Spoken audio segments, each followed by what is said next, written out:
दृष्टि आईएएस के in focus programme में एक बार फिर आपका स्वागत है। मेरा नाम है मनीष। सभ्यता के प्रारंभ से ही विभिन्न जलराशियों पर बांधों का निर्माण, क्षेत्र में जल आपूर्ति और सिंचाई व्यवस्था के निर्माण के प्रमुख उद्देश्य रहे हैं। आधुनिक काल में विभिन्न जल विद्युत परियोजनाओं की शुरुआत करके इन्हें विकास की मंदिर की भी संज्ञा दी गई। लेकिन हाल ही के वर्षों में जलवायु आपदाओं की घटनाओं ने इन सभी जल विद्युत परियोजनाओं को एक आसन्न खतरे के रूप में भी विकसित किया है।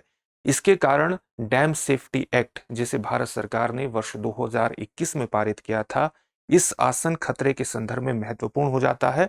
और यही इन फोकस में आज हमारा टॉपिक है। हमारे टॉपिक का क्या नाम है? क्यों आवश्यक है बांध सुरक्षा अधिनियम पर पुनर्विचार की। इस टॉपिक के अंतर्गत हमारी चर्चा के विभिन्न पक्ष होंगे। सबसे पहले हम ये देखने का प्रयास करेंगे कि ये खबर क्या है और चर्चा में क्यों है। इसके बाद हम डैम सेफ्टी एक्ट के विभिन्न प्रावधानों पर चर्चा करेंगे। उसके बाद हमारी चर्चा का पक्ष होगा कि इसके प्रावधानों के आलोक में विभिन्न राज्यों को क्या करने की आवश्यकता है, किस तरह के कदम उठाने की आवश्यकता है। फिर हम डैम सेफ्टी से संबंधित विभिन्न चुनौतियों को ध्यान में रखेंगे, विभिन्न चुनौतियों पर चर्चा करेंगे। इसके बाद हम ये देखेंगे कि किस प्रकार के कदम उठाए जा सकते हैं, क्या किया जाना चाहिए, यानी भविष्य की राह पर बात करेंगे। अंत में आपके लिए एक प्रश्न होगा। इस प्रश्न का उत्तर आपको कमेंट बॉक्स में कमेंट करके देना होगा। तो सबसे पहले देखते हैं कि ये खबर कहां से ली गई है। खबर द हिंदू न्यूज़पेपर के एक्सप्लेन्ड सेक्शन से है और खबर है, does India need to relook the dam safety act. क्या भारत को डैम सेफ्टी एक्ट, बांध सुरक्षा अधिनियम पर दोबारा विचार करने की आवश्यकता है? ये टॉपिक चर्चा में क्यों आ गया है? इसका कारण यह है कि हाल ही में आपने देखा होगा 4 अक्टूबर को उत्तरी सिक्किम के दक्षिणी लोनक झील में किस प्रकार से ग्लेशियल लेक आउटबर्स्ट फ्लड ने, एक बहुत ही भयंकर बाढ़ ने, किस तीस्ता बांध पर बने तीस्ता थर्ड बांध को पूरी तरह से तबाह कर दिया, पूरी तरह से इसे बर्बाद कर दिया। इसके कारण लगातार बांध सेफ्टी को लेकर के, बांध सुरक्षा को लेकर के चर्चा चल रही है। और बांध सुरक्षा को लेकर के जब चर्चा चल रही है, तो इसी संदर्भ में भारत सरकार ने वर्ष 2021 में डैम सेफ्टी एक्ट पारित किया था 2021 में। तो क्या उसके प्रावधान, उसके अंतर्गत जो डैम सेफ्टी से संबंधित प्रावधान बनाए गए थे, क्या व्यवस्थाएं जो खड़ी की गई थी, संस्थाएं जो बनाई गई थी, क्या उन कानूनों को लागू किया गया है, क्या उन्होंने अपनी भूमिका का निर्वहन किया है? इसी संदर्भ में ये पूरा टॉपिक चर्चा में आ जाता है। आप जानते होंगे कि इसी साल जुलाई अगस्त में हिमाचल प्रदेश में भी कई स्थानों पर बहुत बड़े स्तर पर बाढ़, बहुत भारी वर्षा हमें देखने को मिली थी, जिसमें कई बांध तहस नहस हो गए थे। हिमाचल प्रदेश सरकार ने भी जुलाई अगस्त में 21 जल विद्युत परियोजनाओं को डैम सेफ्टी एक्ट के अनुपालन न करने के कारण उन्हें नोटिस भेजा था। इस कारण भी डैम सेफ्टी एक्ट पूरी तरह से चर्चा में आ जाता है। इसकी प्रावधान जानना आईएएस एग्जामिनेशन की के संदर्भ में हमारे लिए महत्वपूर्ण हो जाते हैं। तो चलिए शुरुआत करते हैं। सबसे पहले हम डैम सेफ्टी एक्ट, बांध सुरक्षा अधिनियम के प्रावधानों पर ही चर्चा करते हैं और ये जानने की कोशिश करते हैं कि इसे लाया क्यों गया था। जैसा कि मैंने बताया कि जलवायु आपदा की घटनाओं, बढ़ती घटनाओं के कारण और बांध सुरक्षा को लेकर बढ़ती चिंताओं के कारण ये मुद्दा महत्वपूर्ण हो गया है। और बांधों पर लगातार निगरानी रखने के लिए, निगरानी, उनकी मॉनिटरिंग करने के लिए, उनके मेंटेनेंस के लिए, उनके रखरखाव को चाक चौबंद करने के लिए ही इस अधिनियम को लाया गया था। और इसमें विभिन्न संस्थाओं का निर्माण किया गया था और कुछ संस्थाएं जो पहले से स्थापित हैं, उनकी जिम्मेदारियों को पूरी तरह से सूचीबद्ध किया गया। और सूचीबद्ध करने के लिए सभी संस्थाओं के लिए मैंडेटरी किया गया, अनिवार्य किया गया कि इन नियमों को कार्यान्वित करे। और राज्य और राष्ट्रीय स्तर पर अलग अलग निकाय इसके अंतर्गत बनाए गए। किस प्रकार के कार्य सुनिश्चित किए गए? जैसे बांध सुरक्षा पर एक राष्ट्रीय समिति बनाई गई और बांध सुरक्षा पर एक राष्ट्रीय समिति का प्रावधान करके इसे कहा गया कि अलग अलग तरह के जितने भी बांध सुरक्षा से संबंधित नीतियां हैं, जितने भी विनियमन है, जितने भी रेगुलेशंस हैं, इनसे संबंधित, इनकी निगरानी ये बांध सुरक्षा से संबंधित राष्ट्रीय समिति करेगी। इसी प्रकार से राष्ट्रीय बांध सुरक्षा प्राधिकरण का गठन किया गया और इसमें यह कहा गया कि विभिन्न राज्य स्तरीय बांधों को लेकर राज्य स्तरीय जो विवाद है, उन विवादों का समाधान ये प्राधिकरण करेगा। इसके अलावा केंद्रीय जल आयोग के अध्यक्ष को बांध सुरक्षा से संबंधित राष्ट्रीय स्तर पर जो प्रोटोकॉल है उनका नेतृत्व करने का दायित्व दिया गया। इसी प्रकार से बांध सुरक्षा पर एक राज्य समिति और राज्य बांध सुरक्षा संगठन बनाने का भी प्रावधान किया गया।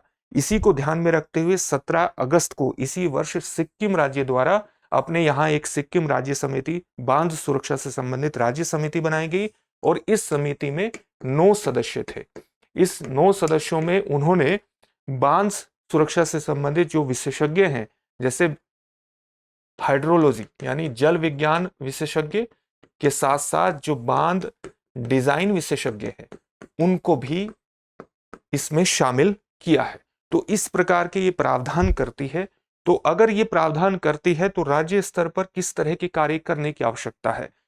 सबसे पहले राज्य स्तर की अगर हम बात करें तो उसे खतरे के जोखिम के आधार पर जितने भी अपने यहाँ डैम है, जैसे डैम का एक चित्र आप ये देख सकते हैं, और डैम में पानी को एक संरचना बना करके जिसको स्पिलवे कहते हैं, जिसके माध्यम से पानी की रिहाई करती है, इसके आधार पर इसकी क्षमता कितनी है, ये कितने पुराने हैं, 20 वर्ष पुराने हैं, 50 वर्ष पुराने हैं, 10 वर्ष पुराने हैं, इनकी वर्तमान क्षमता कैसी है, इसके आसपास का क्षेत्र कितना पानी के जमा होने से प्रभावित हो सकता है। अलग अलग मानकों के आधार पर बांधों को वर्गीकृत करने की आवश्यकता है।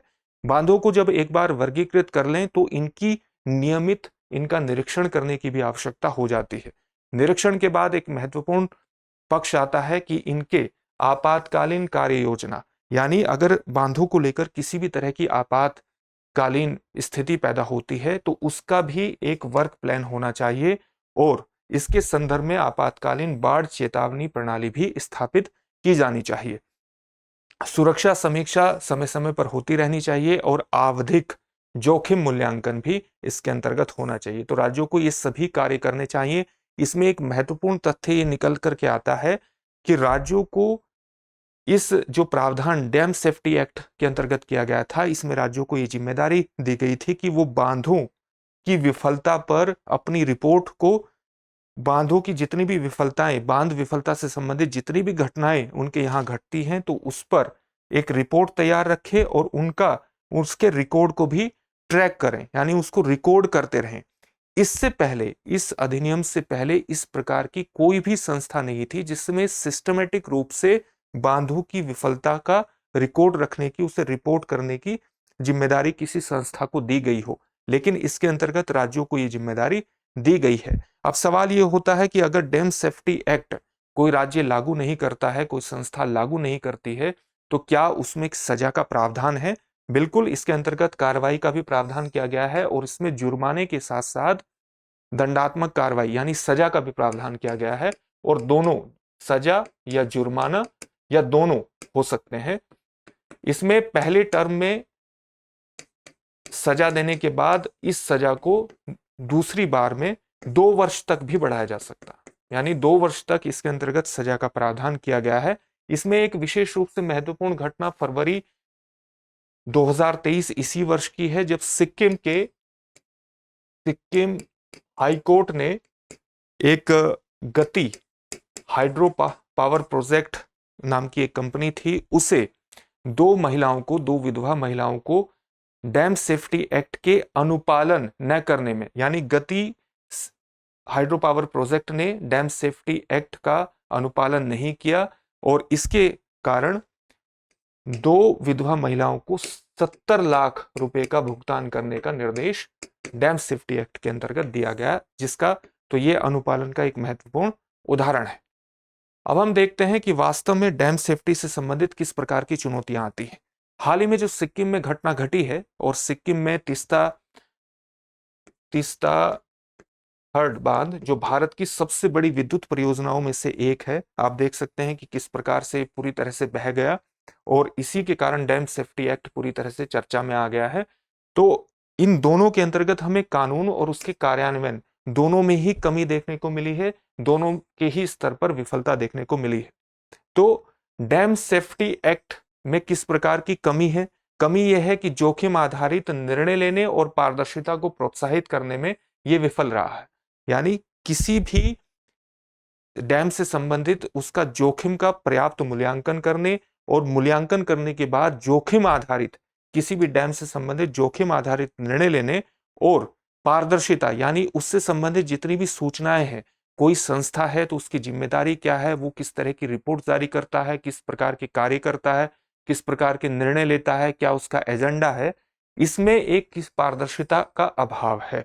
या तो इसलिए अगर कोई भी सुदृढ़ robust DSA dam safety act बनाना होगा तो इसके लिए आवश्यक होगा कि विभिन्न संस्थाएं प्राधिकरण के स्तर पर, समिति के स्तर पर जो गठित की जाती हैं, उनके क्या कार्य हैं, वो किस प्रकार के निर्णय लेते हैं और किस प्रकार का उनका एजेंडा है, किस तरह की उनकी रिपोर्ट्स जारी होती है, इस तक सभी हितधारकों की पहुंच होनी चाहिए।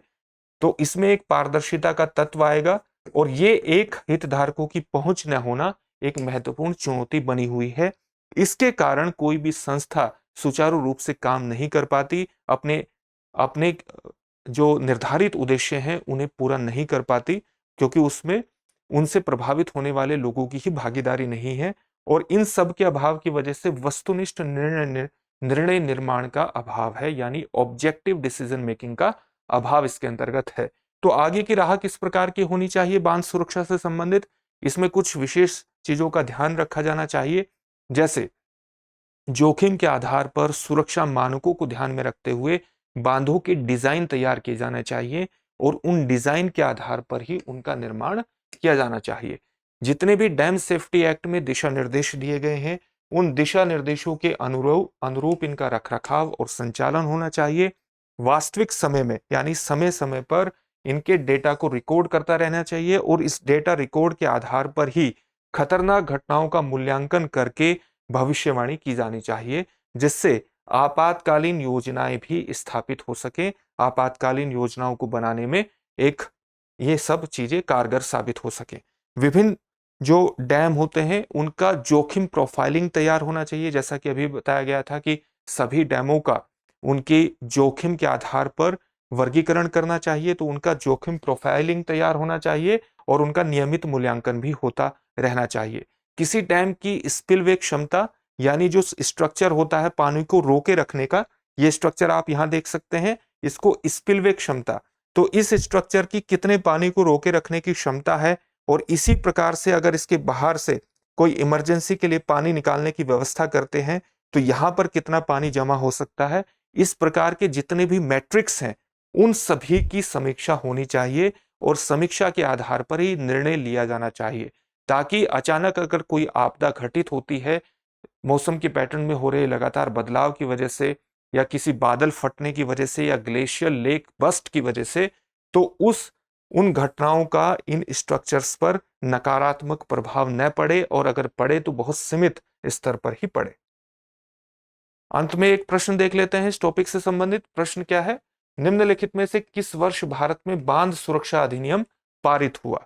आपके ऑप्शंस हैं 2020, 2021, 2022, 2023। इस प्रश्न का उत्तर आप हमें कमेंट बॉक्स में कमेंट करके जरूर दीजिए। फिर से एक नए सेशन में आपसे मुलाकात होगी। धन्यवाद।